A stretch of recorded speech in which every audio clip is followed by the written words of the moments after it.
আসসালামু আলাইকুম।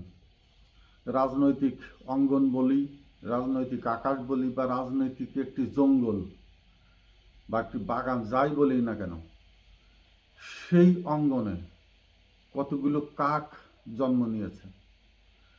এক কালো কাক কা কা করতে করতে স্বয়ং বডি ভারতেই নিয়ে চলে গেলেন। উনি যাওয়ার পরে আর এক সাদা কাক বাংলাদেশে উদীয়মান হলেন রাজনৈতিক অঙ্গনে। যদিও এরা রাজনীতির পরিচয় এই কাকগুলা কা কা করে। আর এক দলের হয়ে আর এক সাদা কাক কা কা করতে করতে, মানে না না করতে করতে, তখন ছিল কালো কাকের ডাক ছিল হা হা, মানে সরকার যা বলছে সব হা হা। আর সাদা কাক এসে সরকার যা বলছে সেটাই না না না করে করে এমন একটি রাজনৈতিক অঙ্গনে, রাজনৈতিক আকাশে বা রাজনৈতিক যে সার্বিক, পুরা দেশের রাজনৈতিক সার্বিক পরিস্থিতিটাকে এমন করে ফেলেছে যে বিগত সেই স্বৈর শাসকও পুরা হা হা, সরকারের পক্ষে হা হা করে পুরা দলটাকে পুরা দেশের বাইরে নিয়ে গিয়েছিল, পুরো জনগণের মতের বাইরে চলে গিয়েছিল দলটি হা হা করে। ঠিক একই কায়দায় এই সাদা কাক আসার পরে শুধু না না না না করে একটি রাজনৈতিক দলকে পুরা দেশ থেকে বিচ্ছিন্ন করে ফেলেছে। পুরা সাধারণ মানুষ, নাগরিক সেন্টিমেন্ট, দেশের সার্বভৌমত্বের থেকে শুরু করে রাজনৈতিক যে একটা শৃঙ্খলাবোধ, রাজনীতির যে একটা শিষ্টাচার, রাজনীতির যে একটা সৌন্দর্য, জনগণকে সাথে নিয়ে মানুষের মনোতুষ্টির যে জায়গাগুলো, আকাঙ্ক্ষার জায়গাগুলো, সেটার ভিতরে না থেকে শুধু নিজেদের দলীয় স্বার্থে, তাও কতকগুলো ব্যক্তির, কিছু উচ্চমর্গীয় ব্যক্তির ধন সম্পদের স্বার্থে, অর্থ পিপাসু লোভসু ব্যক্তিদের কারণে পুরা বর্তমান যে দলটি ক্ষমতায় থাকার কথা, আমি নাম ধরেই বলি বিএনপি, এমন একটা জায়গায় নিয়ে গেছে যে পুরা দেশের সাধারণ মানুষের থেকে দলটি বিচ্ছিন্ন হয়ে পড়েছে। একেবারে রাষ্ট্রের ভিতরে একটি দল একঘরে হয়ে গেছে, যারা রাষ্ট্রের গলা চিপে ধরতে চায় যে ক্ষমতা দিয়ে, কিন্তু সেই ক্ষমতা জনগণের ভিতর থেকে তারা উৎপত্তি হিসাবে নিতে চায় না বা তাদের ম্যান্ডেট নিয়ে যেতে চায় না। তারা ভাবে নির্বাচন যে কোনোভাবেই হোক হতে হবে এবং যে কোনোভাবেই হোক তারা ক্ষমতায় যাবে, ভোট হোক, কারাকারি হোক, মারামারি হোক। এমন একটা পরিস্থিতি যে অন্য দল যদি জিতেও যায় জাতীয় নির্বাচনে, সেটা বিএনপি মানবে না। কারণ তাদের চূড়ান্ত সিদ্ধান্ত তারা দেশের ক্ষমতায় চলে গেছে। যার জন্য জুলাই আগস্টের আন্দোলনের পরে থেকে এই যে না না না না শুরু করেছে, এমন পরিস্থিতিতে একেবারে, মানে যদি এখন তাদের সামনে দেওয়া হয় যে বলেন বিসমিল্লাহির রহমানির রহিম, আল্লাহ সর্বশক্তিমান বা আল কোরআন মুসলমানদের ধর্মগ্রন্থ শিখানো বলে দেবে, না না সুরে সুরে বলে দেবে যে না, মানে না ছাড়া রাজনীতির একটি ইয়ে আসতে, মানে সরকার যা করবে বা তাদের বাইরের লোকজন যা করবে সেখানে না বলতে হবে, সেখানে হা বললে তাহলে তাদের রাজনীতির দুর্বলতা প্রকাশ পাবে। এই জন্য সরকার যেখানে যা বলেছে সমস্ত জায়গায় না, এই না না করতে করতে এমন একটি জায়গায় তারা নিজেদের অবস্থান তৈরি করেছে, নিয়ে গেছে যে সাধারণ মানুষের ভিতরে একটি ধারণাই পৌঁছে গেছে যে বিএনপি আওয়ামী লীগের দ্বিতীয় গ্রুপ বা আরেকটি স্বৈরাচারী রূপ ধারণ করবে বলেই তারাই আন্দোলনের পক্ষে না, আন্দোলনের যে আকাঙ্ক্ষা ছিল তার ভিতরে না। ডক্টর ইউনূস দেশের মানুষের জন্য যে একটি সুন্দর ভবিষ্যৎ তৈরি করে দিয়ে যাচ্ছে আমাদের সন্তানদের জন্য, সেখানেও বোধহয় এই বিএনপি নাই। এই যে দ্বিচারিতা মনোভাব তাদের ভিতরে পোষণ করলো বা নির্ধারণ করে একটি অবস্থানে তৈরি করে নিয়ে গেছে, এর ফলাফল কি? ফলাফল নমিনেশনের যে তারা যে একটি তালিকা প্রকাশ করলো, হয়তো সময়ের বিবর্তনকে ঠেকাতেই তারা একটি দেয়াল তৈরি করে দিল।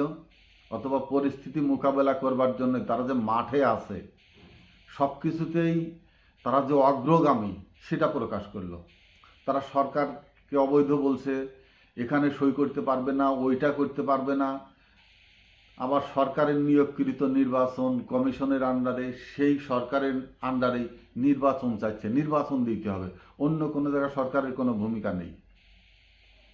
এই ডিফারেন্টটা, এই পার্থক্যটা বোঝার মতো তাদের কি কোনো স্থায়ী কমিটি হোক, উচ্চ পর্যায়ের হোক, যেভাবেই হোক, তারা কি কোনো মিটিং বা নিজেরা বসে কোথায় কোন আলোচনা করেন?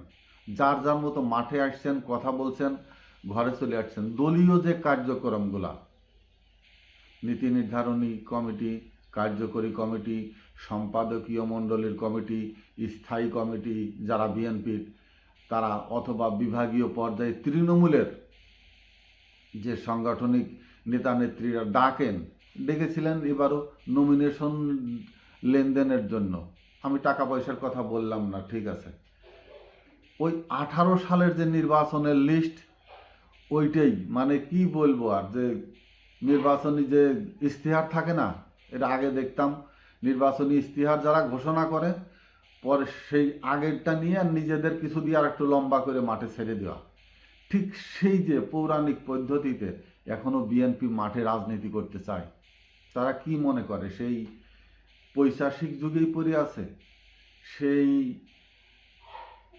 জাহিলিয়াতের যুগেই এখনো পড়ে আছে? দেশ রাষ্ট্র বা দেশের মানুষ বা জনগণ তাদের চিন্তাধারা সেখানেই পড়ে আছে? এখনো কি সেই আকিজগিরির যুগে আছে দেশ?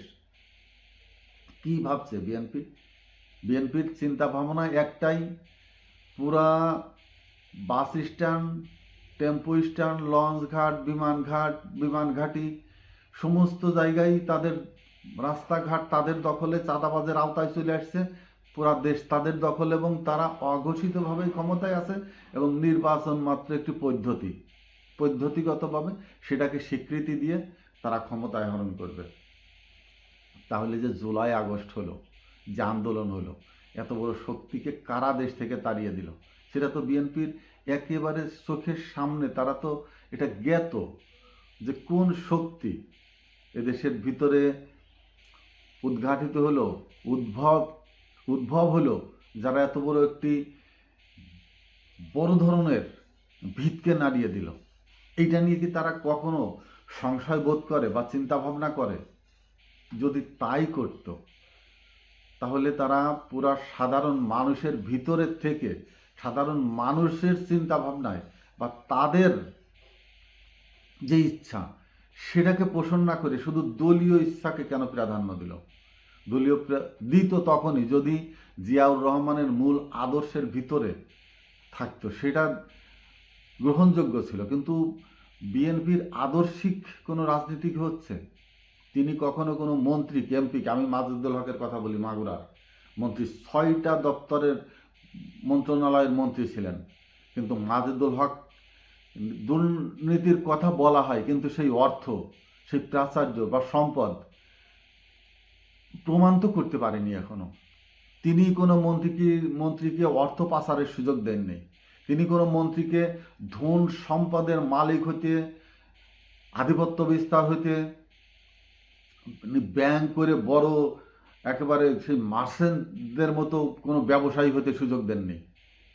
তিনি তাদেরকে চোখের সামনে চাক্ষুষভাবে এমনভাবে দর্পণ সেট করে রেখেছিলেন, অবৈধ পয়সা তৈরির কোনো সুযোগ দেননি তিনি। কিন্তু বিগত তার মৃত্যুর পর, শহীদ হওয়ার পর, যেগুলো বিএনপি যে সময়টাতে ক্ষমতায় ছিল, তার এক আনাও কি সামর্থ্যবান হয়েছে দলটি? দলের সামনে কতিপয় গুটি কতক নেতা, হাজার কোটি টাকার মালিক, ঢাকার ধন সম্পদে তারা এক এক সাম্রাজ্য গড়ে তুলেছে, দল ঠেকাতে পেরেছে? সেই দলেরই সেই মানুষগুলোই আবারও দেশকে চুক্তি নিতে চায়, দেশকে লিজ নিতে চায়। পুরা দেশ এবার তাদের লিজে চলে আসবে, এবং সেই ব্যক্তিগুলো বিএনপির প্রথম সারির নেতা। এদেশের মানুষ জানে না, চেনে না, এদেরকে বোঝে না।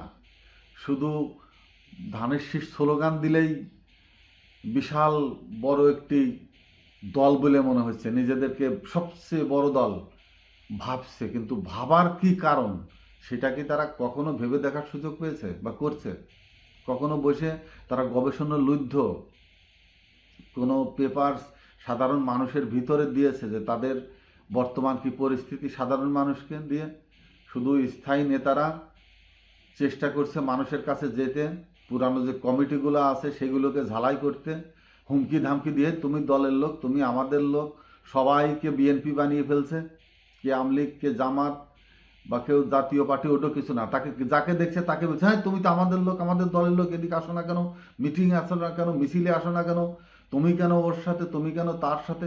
আদর্শিকভাবে দলের যে মানুষের মুড পরিবর্তন করা, কনসেপ্টকে ধারণ করা, যে মডিফাইড করা, ওই জায়গাটা বিএনপি কি বিন্দু মাত্র ক্লাসিক্যালি চিন্তা করে? তাদের দেখলাম একটা পদ তৈরি করেছিল শেষের দিক প্রশিক্ষণ বিষয়ক সম্পাদক। তো তাদের ভূমিকা কি? তাদের ভূমিকা কি দলের ভিতরে মানসিকভাবে পরিবর্তন, মডিফাইড করার কোনো ধরনের ক্লাস বা ক্লাসিক্যাল মুভমেন্ট প্রদর্শন করতে পেরেছে বিএনপি? শুধু কাওয়ার মতো না করে, আমি বলছি এখন, আপনারা পরে মিলিয়ে দেখেন, কাওয়ার মতো এক কাওয়া হা হা করে দেশ থেকে চলে গেছে পুরা দলসহ, আর এক কাওয়া, সাদা কাওয়া, না করে পুরা বিএনপিকে জনগণের মানসিক অবস্থান থেকে বিচ্ছিন্ন করে ফেলেছে দেশের। এখনে মাঠে যদি থাকে, ডাক দিয়ে দেখেন, না হয় আজকে 11 তারিখ, 13 তারিখ শেখ হাসিনা রায়ের দিন ঘোষণা হবে, তারা প্রোগ্রাম দিয়েছে। আপনারা সেটা ঠেকাবার জন্য মাঠে ডাক দিয়ে দেখেন কতজন লোক ওই জায়গায় মাঠে যায়। ডাইরেক্ট অ্যাকশানে লোক যাচ্ছে, কি দিচ্ছেন সেটা আপনারা জানেন, কিন্তু মুখোমুখি অবস্থানে দাঁড় করাবার জন্য কোনো পরিস্থিতির দিকে দেখেন কি অবস্থা মাঠে। ভোট কোথায় যাবে, কি হবে? এই কালা কাওয়া আর সাদা কাওয়া, কালো কাওয়া আর সাইদা কাওয়া, এই কাওয়াদের আধিপত্য এই রাজনৈতিক অঙ্গন থেকে যদি না সরানো যায়, লজিক্যালি রাজনীতির ভিতরে যদি ফিরে আসা না যায়, বিএনপি নির্বাচনের আগেই মাঠ থেকে ধূলিসাৎ হয়ে যাবে। নির্বাচনের মুখে যাওয়ার আগেই বিএনপি গণবিচ্ছিন্ন অবস্থায় এমন একটি জায়গায় পৌঁছাবে যে জাতীয় পার্টির স্তরে চলে যাবে। সাংগঠনিক খুব শক্তিশালী মনে হচ্ছে, দল থাকবে ওই গাজী কালুর মতো কাগজে কলমে, ভোটের মাঠে নীরব নিস্তব্ধ হয়ে মাথা নিচু করে কাঁটাতারের বেড়া পার হওয়ার পরে দৌড় দিতে হবে, ভোদৌড়। এখনো সময় আছে। মানুষ কোন দিকে আছে, সাধারণ মানুষ কোন দিকে যাচ্ছে?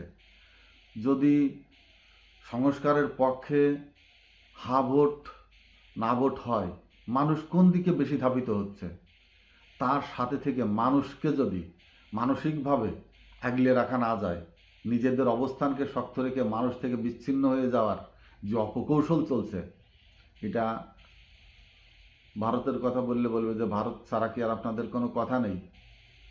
কিন্তু রাষ্ট্রবিরোধী বলবো না, রাষ্ট্রের মানুষের মানসিক অবস্থানের বিরোধী কর্মকাণ্ডের ভিতরেই সেটা চলে যাবে। বুঝবেন হয়তো সময় হারানোর পর, তখন বলবেন কোন কোন জায়গায় আমরা ভুল করে আসছি। সেই ভুলগুলো এখনই শুধরানোর সময়, এখনও নির্বাচন সামনে। যদি টেবিল ওয়ার্ক করেন, মানুষের সেন্টিমেন্ট নিয়ে নমিনেশনগুলো আবার পুনরায় নির্ধারণ করার চেষ্টা করেন, ওই কি 18 সালের কোন লিস্ট ছিল বা কোথায় কী ছিল, এর ভিতরে অনেক প্রত্যেক দিন পরিবর্তন হচ্ছে, প্রতিটা মুহূর্ত পরিবর্তন হচ্ছে।